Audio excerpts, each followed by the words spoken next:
How are you? I'm so excited to be here. Oh, well, thank you. We're so excited that you're here with us today.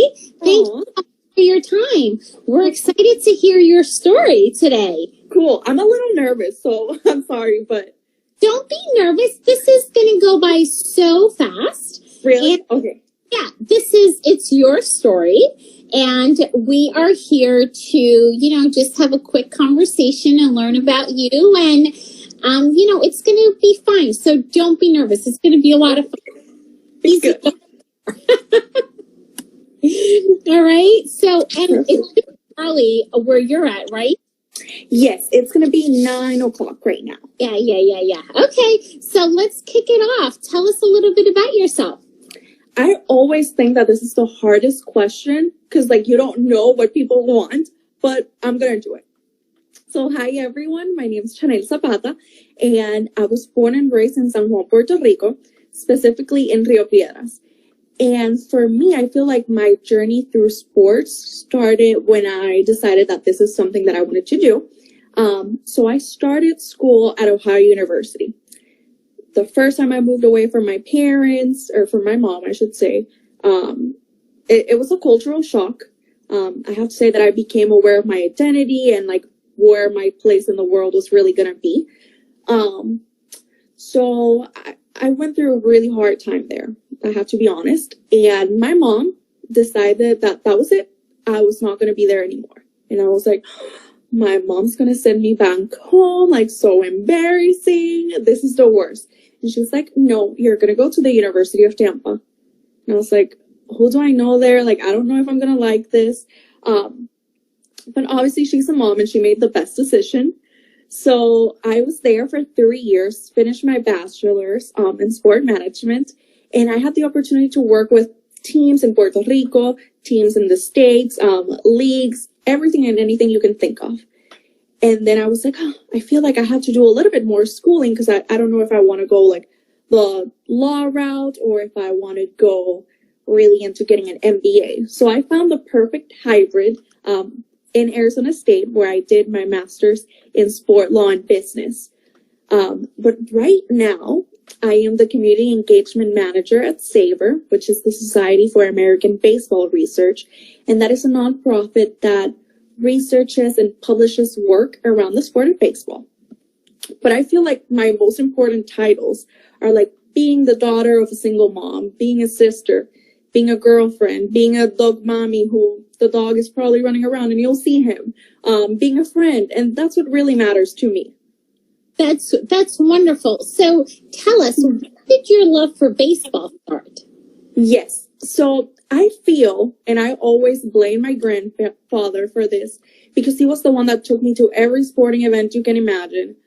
And you're going to hear a lot of reference about my grandfather and my mom. I was talking to my mom the other day about this question. I'm like, Mom, when do you think this started? What happened? And she's like, well, and I'm like, oh, okay, here we go, story time. And she's like, you're not going to remember this, but when your first word was ajuntata. And I was like, okay, what does that even mean? And she's like, well, me and your godmother were trying to figure out what this word that you were saying so much was. And we're looking at the TV and there's a commercial that says, apúntala o apúntala como el Baloncesto Superior Nacional. So that was the slogan for our basketball league back home. And I was trying to say that. And apparently I was always trying to do this. Yeah. Apuntala means score it, kind of. And I was always trying to do this. And she's like, yeah, even your first word was something revolving sports. Wow. And I was like, oh my God, full circle, Mom. And she's like, yes, I think you've been super into sports since you were little. Yeah, so I feel like that's it. Now, did you play sports growing up? Yes, I did, but I was not good at all. I'm not athletic, or I don't have eye coordination. I'm bad at that. But I always knew the rules. I knew the players, so I could kind of, be a little good, but not pro or anything. Oh, got it. So what sports did you play? I played basketball, which I loved, and I played volleyball. I played a little bit of tennis, And I did play softball, but I was super bad. Yeah. No, I get it. I understand. So, you obviously your first words were associated with sports. It's sports, even though you weren't good at it. That's okay. And when did you know that? Okay, so you weren't going to be an athlete, and when did you decide to pursue the business side of sports? So I think I was in 10th grade. I was a sophomore in high school. And I went to school in Colegio San Antonio, which is a private school in Rio Piedras. And that's when the whole, school fairs were coming to the auditorium and doing the whole thing. And I was like, do I want to go into law? Do I want to be a doctor? Do I want to be a professor? And, nothing really, was speaking to me, if you could say that. And then I saw that there were kind of two verticals for sport management. There was you can do athletic training and get into science, or you can do business. And I was like, I don't think I can handle the medical side, but I could probably be good in business. So that's when I think I was like, I'm not going to be an athlete. I'm not probably going to be a lawyer right now. So I think I'm going to stick with this portion of it. Yeah, absolutely. So Sarah just came on and she said, I had to come in and say hi to my girls. Oh, Sarah, thanks for popping in. You're the best. Yeah, she is. She's amazing. So, and I know that she's busy too, talking soccer this week on. She's on. So, okay. So, and let me ask you this question. I mean, I know that when we think about sports overall, right? Baseball, I think, is the one that's the Caribbean sport. The sport that, is really known for being played in the Caribbean, Cuba, Puerto Rico. We've had so many stars come out of the Dominican Republic. So what do you think from your perspective, just in terms of baseball and baseball growing their fan base? What do you think, what do you think they need to be thinking about to continue to grow the sport of baseball? Yeah, that's a really good question. And I think they're trying to assess it right now as we speak. But I think that one of the main things that they should be addressing is this new wave or generation of fans that are going to be younger and more multicultural than ever before. We're going to see people that are super different to the status quo of the normal or average baseball fan, that it's supposed to be 57 years old, male and white. So how do you connect authentically? And I know that's a marketing buzzword, but how do you do that and be able to relate yourself from the players to the fan base to even the front office? So I saw a stat the other day that said that by 2050, 2 out of 5 MLB players were going to be Hispanic, Latino, or Latinx. And if you really think about it, 2050 is not that long. Right. So how can we connect the fan base that's going to be different to all these players? How can we market both of that sides? And then the other thing that I think is representation on the front office. I think they're doing a good job. We have seen Kemeng, we've seen Bianca Smith, Jorge Belandia, even you were part of those front offices. And I think that's really powerful because it demonstrates that you don't only have to be an athlete. You can be someone like us and be there. Yeah. I think those two are the most important things that they should be focusing right now. Yeah. And let's talk a little bit about representation, right? Because you're also very involved with the Latinx in sports group. Yes. And that's something that's, a group that was founded by Alana, and who's focused on the future leaders within the sport industry. And from your perspective, and obviously growing up in Puerto Rico, why does representation matter? Well, I don't think you can see it, but I'm wearing a shirt that says Boricua right now. That's how much it matters to me. Puerto Rico, everything, it's all about the memories that I had at home. It's all about how I grew up. But it's important to be who you are when you're at work. I've had, I guess, a transition where I was told that I couldn't be myself, where I was told, hey, you cannot wear your hair down. You have to use a ponytail. Do you really want to do that to all this hair? Probably not. Oh, you can't wear glasses. They're too, you're going to capture too much attention. Okay, so do you want me to be blind? Or what is your accent? Like, I'm sorry, I'm trying to speak. Like, it's not that big of a deal. So I think it's important to really be authentic. Again, the super buzzword.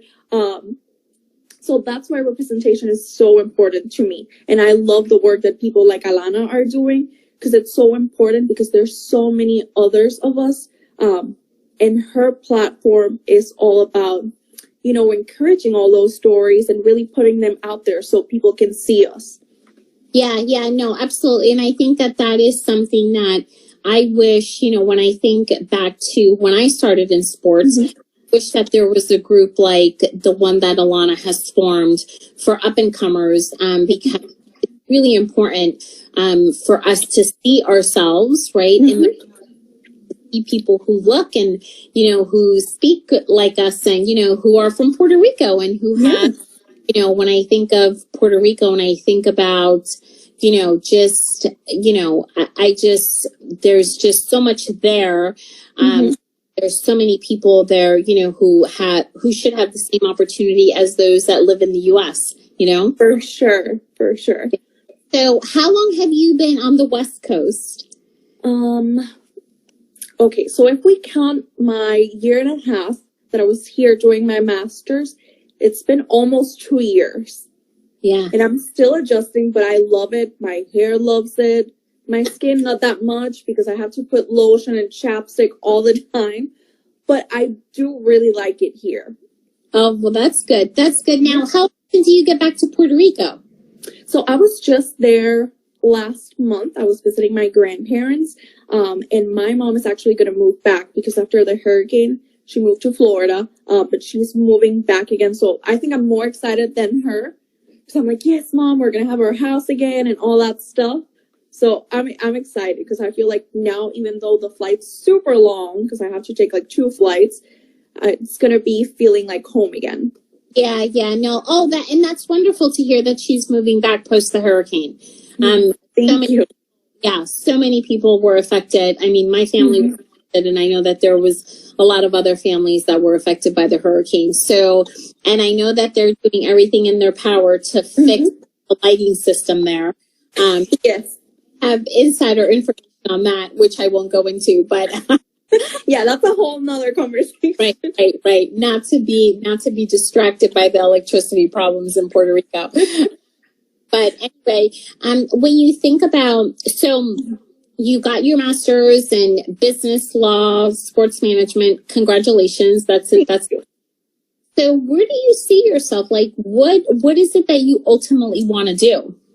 Well, this is going to sound very, I don't know, very cool. I feel like, because I want to be like you. I want to be a VP of marketing, hopefully like a CMO of a brand, because I like that intersection of sports and lifestyle and culture. So if I can marry all those 3 together and be like you, that would be it. Oh my goodness. Well, I am confident you are going to get there. Thank you very, very much for the compliment. And, you know, I'm glad, listen, whatever you're going to get there. I'm confident, of that. And so what's your favorite sport? I feel like that has changed through the pandemic. I was always into combat sports, obviously with boxing and Tito Trinidad, Miguel Cotto, and all the amazing boxers that we had. I've always liked that. But now, because UFC was the only thing you could watch through the pandemic, that's been something that I'm really like watching every Saturday. So I really like UFC now. It's funny too. I don't know if this has happened to you, but when I started working in baseball, I feel like my fandom decreased. Because sometimes I feel like it's work. So yeah. I'm like, I'm thinking about other stuff like signage, or, oh, maybe they should do this, or how are the people gonna get out and stuff. So it's not that it's not as fun, but I see it as work.